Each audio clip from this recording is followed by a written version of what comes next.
Another live BBR YouTube channel lesson for you. Are you an actor? Is that what they ask in the videos? Are you an actor and you want to be successful?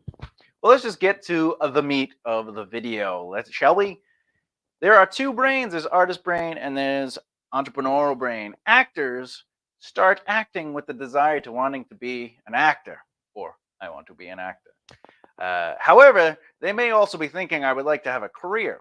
But they think like an entertainer, an actor, an artist, because they live with misconceptions. They have an idea of what they're supposed to do based on what they've learned, but not necessarily what there is to do. And today we're going to go over the difference between wanting to be an actor and wanting to have a career as an actor. So let's get right to it. I'm Thomas J. Beleza. Please like, comment, and share this video along with subscribing for future content on how to be successful in your career, specifically the entertainment industry. Also, if you have any questions, let me know in the comments below. And as always, I say that every single episode. And always.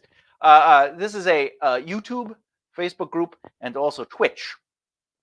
So I'm just saying, jump onto the YouTube or the Twitch or the Facebook, and you can follow us on any one of those avenues. All right, let's get right to it, shall we? Actor's career, misconceptions versus reality. Just close this out so it doesn't interrupt us. Boop, boop, boop, boop. All right, I want to be an actor. What does that even mean? When you say I want to be an actor, it's ultimately you want to be a performer, right? You either want to do theater, television, film, whatever it is. You want to be a thespian. To be or not to be, that is the question, whether it is nobler to be, right? Two households, both alike in dignity. Whatever it is, you want to say lines. But you want to say lines to somebody else. You want to play make-believe, right? Which is fine. Okay? So I want to be an actor. What does it take? Think about it. Have you really dove into what the process is to becoming an actor? Or have you took a deep dive into what it takes to become a successful actor? Now, if you have done the research to become a successful actor, and these 8 things, there are more, but these 8 popular things are either A, what you've learned is necessary to become a successful actor, or B, have been told this is what you need to do to be a successful actor by peers that are literally your peers. They are doing what you are doing. They're in the same place as you are doing, or they've been doing it for more than 10 years and they are really doing nothing except they have a day job which affords them their life, and then they get to act as a hobby. They don't do it professionally. All right. Or more importantly, is this sort of, if any of these 8 things are what you believe it to be without having done the research, just based on hearsay and simple misconceptions, you might want to rethink yourself. So let's go through the list. I want to be an actor. They tell you, and you believe, I need headshots. Why do you need headshots? Why do you need headshots? Think about it, right? Headshots. Oh, I got to give them to, when I go to auditions, I got to give them to casting directors. We'll get into that later, right? So I need headshots because I got to give them to, I got to put it on my page, my website, which doesn't necessarily represent your brand, and it's not necessarily telling your story, and it's not really like the look at me. It's just, hey, I have headshots. But listen, let's assume you have to go to auditions to get casted. People cast personalities. Yes, they have a look they want, right? Because they're saying we're looking for X, Y, and Z. This is if you're going to go the casting route, the sense of the long, you're going to go this route, right? They have a look. They want this tall. They want beard, no beard. They want blonde, a redhead, whatever they want, right? But more importantly, they're not casting your face. They're casting your personality, who you are. So if your website or your headshots are not representing your personality, right, they're useless to start in that sense. But you're told to get headshots because they are your calling card. So we'll get into that when we get over here, why it's not necessarily your calling card. But if you believe you need headshots, remember it has to represent your personality. It can't just be, or, okay, do something with them. Build a reel. Oh, you need a reel. You got to get a reel. You got to do some independent projects. You just got to do free stuff. You got to just get out there and just build that reel. You're going to build a reel with your limited talent and skill, and then you're going to make this reel, and it's going to be pieces of your performance that aren't necessarily your best performance, right? If you're going to do a reel and you want to go this route, I recommend hiring a writer and then hiring somebody that can actually film, okay, film your reel at high end, and get a director, all right, and get somebody that's really good at reading and just film a couple scenes, write, film, and act in scenes. But hire a coach to work you through the scenes so you can really develop a strong reel. Don't just let the reel be like, oh, I was in this thing, and you walk into the scene, oh my God, ah, and then the next clip is like, hey buddy, I'm angry at you, and then the next scene is right, and then the next scene is, don't kill me, and then right, that's not really a reel, because like I said with the headshots, it's not representing your personality or your brand. They're just clips of you performing. And you performing, remember, they're not just looking, can you act? They're looking at what is your personality? Who are you? I'm not saying these are the things you should be doing, but this is the I want to be an actor. You're told to get headshots and you're told to get reels. So if you're going to do it anyway, I'm going to tell you at least what the value of doing it would be. So to get a headshot, remember, you want the headshot to represent your personality. You don't want it to just be like, hey, look at me, you know? And the reel needs to represent your personality as well. But if you're going to do a reel, get a writer to write 3-4 scenes, because you want it to be a nice solid minute, right? And also, you might want a comedy reel, a drama reel, a horror reel, whatever it is you want to do. Make sure the reel makes sense and it's just not random clips to random independent things you've done. Okay. All right. The third thing they say, oh, you got to join Backstage, you got to join Actors Access, Central Casting, casting networks, things like that, right? Why do they tell you have to do this? Because if you're on these things, you can start submitting for potential work for auditions. All right. Yes, this could lead to auditions. Yes, this could lead to work. But what's going on here so far on this list? I want to be an actor. It's telling you to get headshots for you. You have no establishment in the industry. No one knows who you are. Having a headshot is the same as having an album and going, hey, will you buy my album? Having a headshot is the same as, hey, I just opened up this donut shop. You want to eat my donuts? Okay? They don't know who you are. They don't trust your brand. The same thing with a reel. A reel is if I give you music. A reel is if I show you my stand-up comedy. A reel is if I just deliver you donuts. Okay? To join the Backstage, to get work, this is the numbers game. This is literally going to a bar and going, hey, do you want to be friends? No. Hey, do you want to be friends? No. Hey, you want to be friends? No. Hey, you want to be friends? Yes. Oh, good. Only took me 8 months, right? I'm not saying these are bad things to do. These are tools that you can utilize, but I want to be an actor mentality is that the headshots, you haven't really done the work to deserve you have to earn the headshots, earn the reel, and earn the opportunities. There are other ways to really get work, but this is just, oh, I'm an actor. I want to act. Of course, I'm good. I'm good. Why wouldn't they hire me? I'm just gonna submit. No, I didn't get it. I'm gonna submit. I didn't get it. No, I'm gonna submit. Right? It doesn't make any sense. Playhouses. They say you should go and work with playhouses, like local playhouses. Why? It gives you a chance to practice and work with other actors. There's another thing that I want you to notice about this list. It's all about selfish desire. I know I want to be an actor is a selfish desire, and so is I want to be an actor. I want to have an acting career.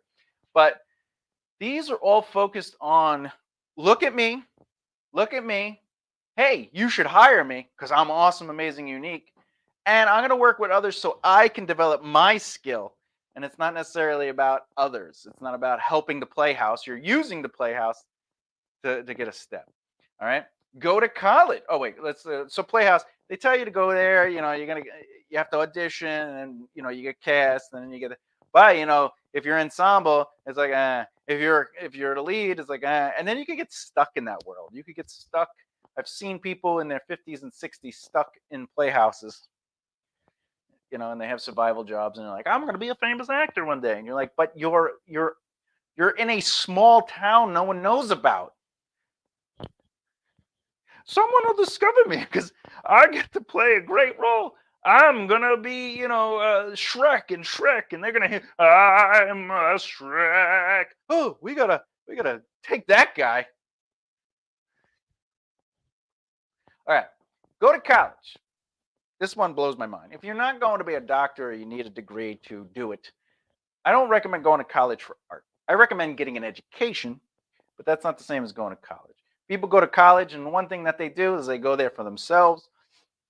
They want to learn that craft. They want to learn how to do what it is they do, but they're not doing their job. They're not doing this stuff over here on this side. They just go to school for 4 to 6 or even 8, maybe even 10 years, right? And then they get out and they're like, I'm an actor or I'm a writer. And then they're like, what do I do now? And then they start doing, they do this, right? They go, let me go do this. So they spent 4, 6, 8, or 10 years in college, and then they come out and they do this. And instead of during their 4, 6, 8, and 10 years of college, instead of going in there and being like, all right, I'm going to learn these skills, but while I'm doing this, I'm going to also establish my career. I'm going to network market practice. I'm going to incorporate myself and develop business equity so I could take out loans to invest into my company, et cetera, right? The other thing with the playhouses, if you're going to do playhouses, do it to build relationships. Don't worry about the auditioning. Don't worry about the acting. Don't worry about being seen. It's about building relationships and strong teams. And then you take those teams and you as a team go from the playhouse to doing something else. Always evolve, but evolve with people, elevate with others. Utilize playhouses to build teams and not necessarily your career. You build teams, you build opportunities, then everyone's career grows. Okay. Adam Sandler does it. Martin Scorsese did it.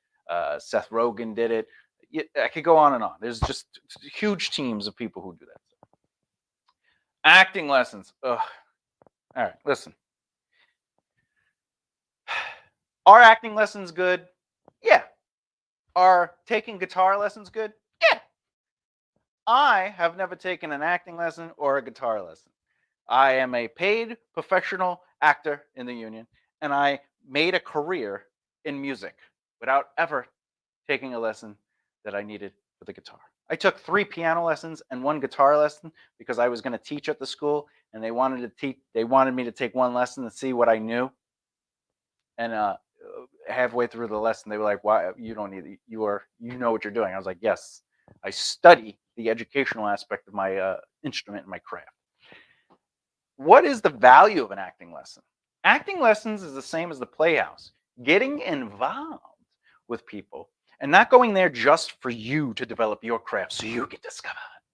But everyone wants to work with everyone wants to work with Robert De Niro, but in reality, you should be trying to work with the next Robert De Niro. Either you're going to be the next Robert De Niro or the people around you are going to be the next Robert De Niro. And that's why we build relationships. If you're going to take acting lessons, go there to build relationships, to build your team. But if you go in there just to pay for acting,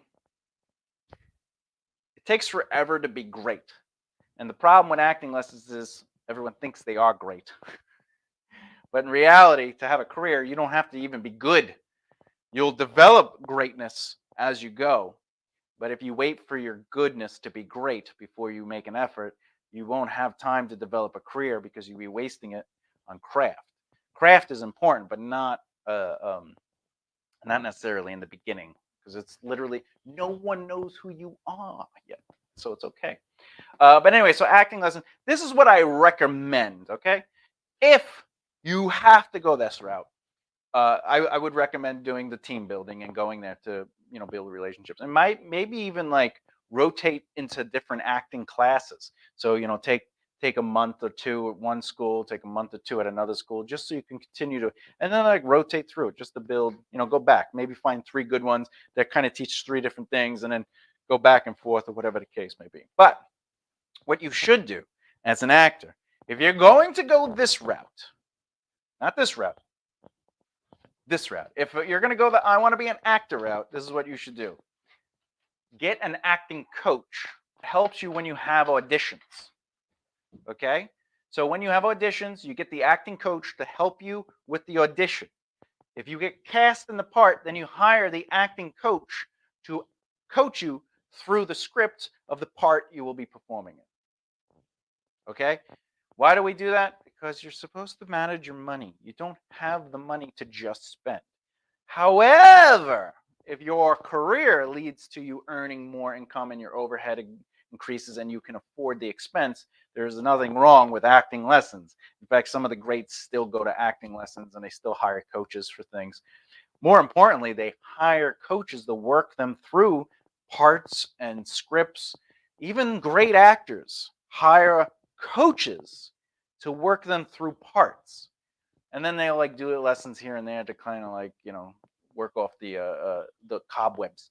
But the point is, earn the right to spend that kind of money. This is paying for acting lessons per month is paying for a subscription and thinking you're going to become greater because you're reading magazines. Okay, acting lessons is a tool, not necessarily the way to be an actor.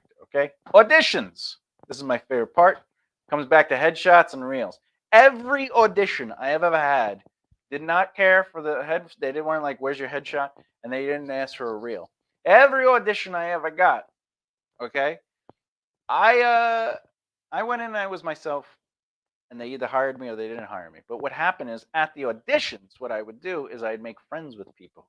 I'd show my personality, and then they'd be like, "Hey, can you get Tom to come back in? He'd be right for this part, or he'd be good for this part." And eventually it just led to people going, "Do you want to act in this?" Okay? The idea is that you utilize the audition as another opportunity to showcase who you are as a person, but also build relationships with people. More importantly, this is the route of the misconception. Auditions lead to casting directors. Casting directors cast the projects, and that is not true. Casting directors organize a list, a plethora of secondary roles to under fives. And then they bring the best versions to the writer, director, or producer, and they go this one, that one, and that one. And then they'll do another callback, or maybe they'll hire you right there. Point is, the casting directors do not hire you. So now you say, well, I need headshots and a reel to give it to the casting directors to get the auditions, so they cast me because I'm going to be amazing, awesome, unique, right? But the thing is, you should be making friends with writers, directors, and producers. And then you say, well, I can't talk to Martin Scorsese. Or when is Steven Spielberg going to have a look at me? When is Jerry Bruckheimer going to talk to me? Well, how about the next Jerry Bruckheimer? The next Martin Scorsese? The next so-and-so? Get involved in your community to work with and grow relationships with the next best writers, directors, and producers. If you do that, as their careers grow, they're going to cast you instead of going, where do we get the casting directors to do the work? More importantly, in major movies like A Wolf of Wall Street, Leonardo DiCaprio was cast before a casting director came in. When Jonah Hill auditioned for that, he did it because he wanted to audition, not because he had to. Because Leo said, do you want to be in this movie? And Jonah says, who's directing? He says, Martin Scorsese. He goes, well, at least let me try to earn it. So he auditioned with Martin Scorsese, not some random casting director. The misconception is that casting directors cast projects. They do not. They organize lists. They have input, and they have good ideas. They have a great eye. They can take a director's or a producer's direction and say, oh, I know the right people for that. And they go right to the people they know. Then if the directors and the producers say, no, I don't like that, I don't like that, I don't like that, and they're like, oh, these are all the people we know and we like. All right, let's go to the next. Now let's go to the managers and agents we know. And then they get all the people, directors and producers goes, no, I don't like these people. Then they do an open call. And imagine you were friends with the writer, director's producer, because they hire you.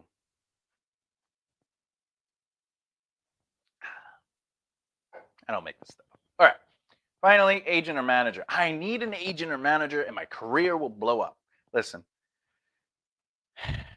I have had multiple literary agents, multiple acting agents, multiple comedy agents, managers. I've had managers, I've had band managers, I've had them all. I have gotten more work on my own than I have through them. But they are a tool. They are people, and they can be helpful. But the truth is, if you get an agent and a manager, you should be helping their office. If you find roles and you say, hey, listen, I'm going to put you in touch with these people so you can get your actors into that room or that office. Now your agent and manager is going to want to fight for you more. They're going to push for you. They're going to try to get you more work, okay? But the other thing is, you don't need an agent or manager for your career to happen. You need your career to happen. Then you need the agent or manager, because there's a lot going on at that point, and they need to organize what's going on. They need to talk to you. So if someone came up to me and says, hey, do you want to be in this project? I could say, hey, go talk to my agent, and they'll work out the best deal for me, and my emotional input won't be there. Therefore, I won't damage the relationship by saying, it's not enough money. The agent can say that's not enough money because it's the agent's job to say it's not enough money. But when you're starting out, I want to be an actor, all I need is the agent manager, my career will blow up. It's just crazy. All right, so I'm going to read something.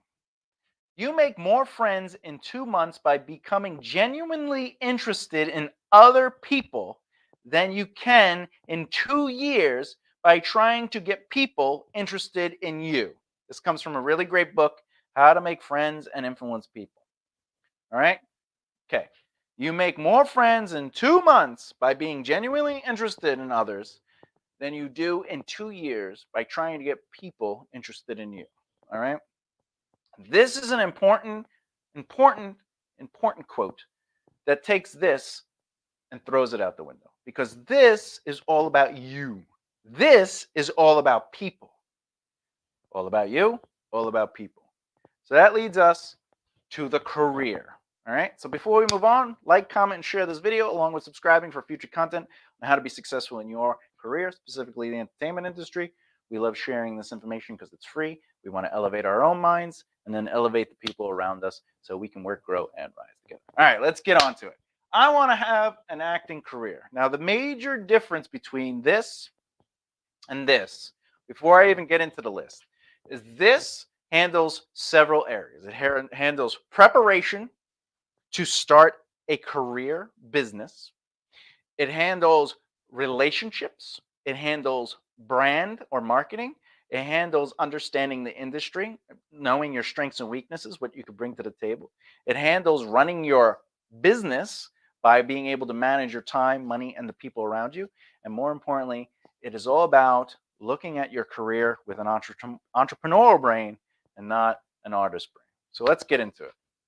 The first thing that people should be telling you when you go, I want to be an actor, is prepare a financial foundation, basically your startup capital. Why do you need this? We've talked about it many times. You need at least 18 months to live on, okay, to afford your overhead so you can focus 100% of your time to your career.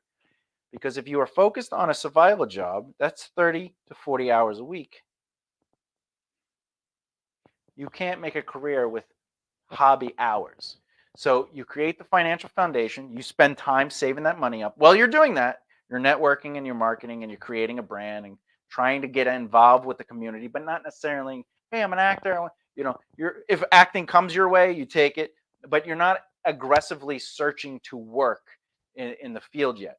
But like, for example, I worked with this comedy crew called Top of the Bottom Pile. We created it, the best of the worst, your second best choice. And it's all about branding. And I said, for a year, we're not going to ask to perform. We're not going to even try to perform. But what happened was, in the first 6 months, everybody wanted us to perform because we did this. We focused on other people. And then they were like, hey, do you want to perform? Hey, can you stand in? Hey, are you busy? They'd see us on the road. Hey, there's a show. You want to go to the show? You could be on the show. Okay. So we didn't say no to those opportunities, but we didn't aggressively search those opportunities, because in the beginning we were focusing on relationships and our brand. And then, of course, like the industry, like, you know, how does one club work to the other club? We were learning our strengths and weaknesses and developing a team mentality, right? But after the first year, that's when we started saying, all right, let's be a little bit more aggressive. Let's start doing our own shows. Let's start doing a podcast. Let's start doing, right? So you expand as you grow. All right. So the financial foundation gave us the opportunity to just put our time into getting involved in the industry. Now, if you have a survival job, you give 8 hours a day to that, right? Well, if you don't have that survival job because you have the financial foundation and your startup capital, you can give 8 hours a day to your career. So that includes reaching out to people, setting up meetings, volunteering your time, everything we're going to go over on this, right? That's the value of a financial foundation, your startup capital. It gives you freedom, not only freedom to do, but the freedom to say yes and no. No is powerful because you want to say yes to things because you want to, not because you have to pay the bills. And why is that important? Because your brand is a representation of what you do, not what you say. So you can be like, well, I'm against drinking and drugs. And then all the roles you take have smoking, drugs, and drinking. And the reason is because they pay well and I need to pay my bills. But if you have the financial foundation affording your 18 months, which is a year and a half, and you will be making money before that time ends, which will then, help add to that, you're able to hone your brand when work comes your way. Okay. And sometimes somebody will be like, hey, do you want to do this role where they're a drug addict? And you're like, well, I don't support drug use. But if you want, I can help you with the film. I'll even do it for free. I'll do PA work, or I'll do assistant work, or I do other things. I don't necessarily have to act. Right? Circle of influence. You should be developing your circle of influence. The circle of influence are not people that can influence your career. They're people who influence you. They influence good habits. They influence better behavior. They influence relationships. They do referrals, things like that. But more importantly, what do you bring to your circle of influence? How do you influence them? How do you introduce those people? Add value sets. Circle of influence leads to opportunities. The reason is this. Be interested in others, and others will be interested in you. Get involved. Again, if you have the financial foundation, you can get involved. If you notice, these are not about you. The financial foundation that allows you the opportunity to give to others.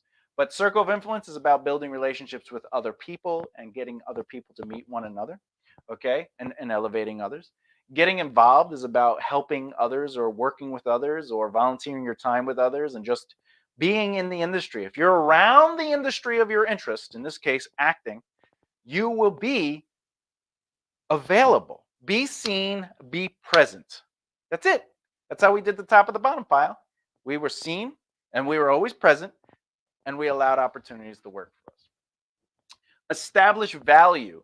Value sets are basically, what is your worth? What do you come with? If you're just an actor, you have very limited value sets and you're the least likely to be hired. If you're a great actor, which you won't be in the beginning, like, oh, you're the next amazing Al Pacino. Like, it's not going to happen, right? So if you focus on my value is I'm an actor, you're not focusing on my value to the team. What is my value to this project? If I get involved with any of your projects at any level, be it an actor or I'm helping or I'm catering, what do I bring? Am I a problem solver? Ultimately, you're saying to yourself, am I able to lead, follow, or advise? And as I've always said, leading is not necessarily taking advantage or taking control. It's just being assertive or, being proactive, stepping in when needed, etc., etc. Okay? Basically, raising your hand first as a leader. Like, oh, does anyone have any idea? What we need to blank, blank, blank. How do we do this? I have an idea. That's like leadership. Even though it's a sense of advisory, it's the leadership quality. Okay. Management of your time, money, and people. It's important to manage your time because it's a limited resource.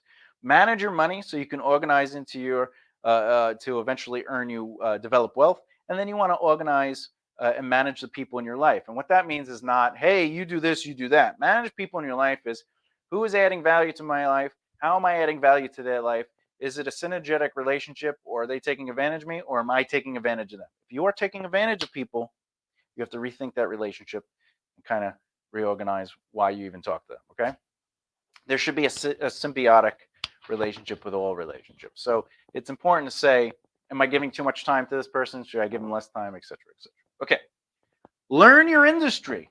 It's very important to know what your strengths and weaknesses are so you know what you bring to the table. But more importantly, the misconception is, I know the industry, and none of this has to do with the industry, right? In fact, I I explained a lot of the realities of these things. Especially as actors, you should learn the industry. How does it work? How do casting directors work? How do I get involved in the industry? What unions are there? And not just SAG-AFTRA. What other unions are there? What are the directors' unions? What are the writers' unions? What are the crew unions? Right? What do the Teamsters do?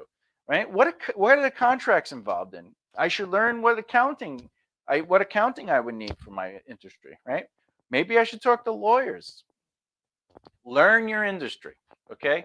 The more you know about your industry, the less misconceptions you'll have, the more reality will set in, and less likely people can take advantage of you. All right.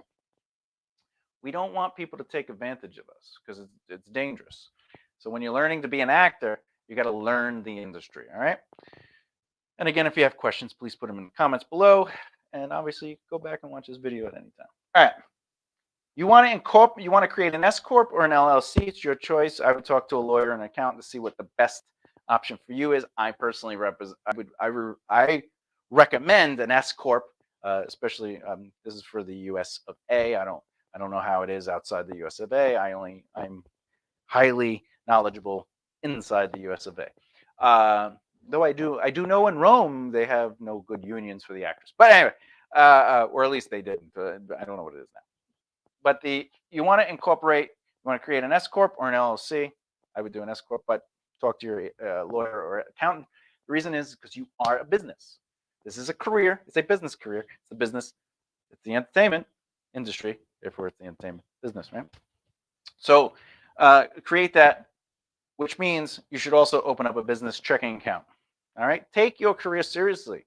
Learn what the value is of being a business. Separate yourself from the business in the sense of allow your business to grow, your value as a business to grow. The other thing is if you're incorporated, while you're developing your equity, which is just your time. So like the longer your business has been around, the more equity you grow. While you're doing all this, it'll come to a point where you're like, oh, wow, I can get a business loan because the business has good credit and the business has good equity. And you get anywhere from $10,000 to $30,000, $50,000, and some banks like Capital One will give you a loan up to $30,000 to $50,000 as a first-time loan for a business, and it's a revolving loan too. So as long as you just keep paying it back, you have that money at your fingertips, right?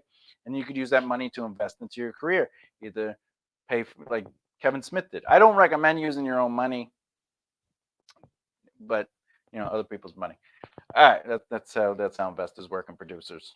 I'm a producer, right? Okay, help others, volunteer your time. We talked about getting involved, but what is the value of helping others and getting volunteering your time? This: you make more friends in 2 months by being genuinely interested in other people than you can in 2 years by trying to get people interested in you. If you get involved, if be seen, be present, if you are helping others elevate, you are showing interest in them, you are helping their dreams, they will turn around and say, what do you do? What do you got going on? How can I help you? Because the truth of the matter is, if you look at your friends, okay, there are strangers and then there are friends. And the reason there are friends is because they give us something. The reason if a stranger comes up to us and says, I'm not interested, can you help me? You go, no, I'm not interested in helping you. Right? But if your friend came up and said, hey, can you help me?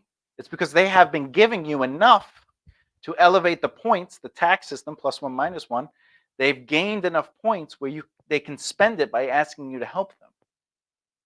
Right? But if you want that stranger to be your friend, help them. Get involved in them. Do right by them. And you'll establish points, relationship points.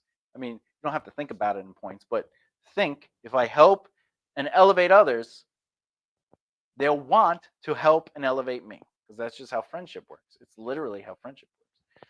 All right. Organize money into security, growth, and dream. The reason we do this is we have the foundation. As long as you have 3 months in your financial foundation, right? Even though you're going to wait until you have 18 months before you start your journey, before you quit all your survival jobs and go, I'm walking into opening up my business, right? You don't have to open up an office, but you're opening up your business. You're going to officially start working, okay? As long as you have 3 months or more in there, you can take your money and do the 60-40 split, which allows you to divide it evenly into security, growth, and dream. Security protects you, growth invests in you, and dream rewards you. Security is for whenever you go dead broke. It's basically your start over money, but it's above and beyond your overhead. The dream of the growth money is your investment money. So this is where you start investing in assets to develop wealth. Wealth will start generating money back into your foundation and back into your three needs of purpose, which is the security, growth, and dream. And dream is to take reward. So when there's enough money allocated, you go, I'm going to go on vacation, or I'm going to buy this thing that I wanted. Basically allocated money over your foundational overhead. It's money outside of that. It's organized money. So it's not affecting your foundation. It's money that you've allocated. And most people, they go, I just need a vacation, so I'm going to take it. And they use their money and not necessarily their organized money. Okay.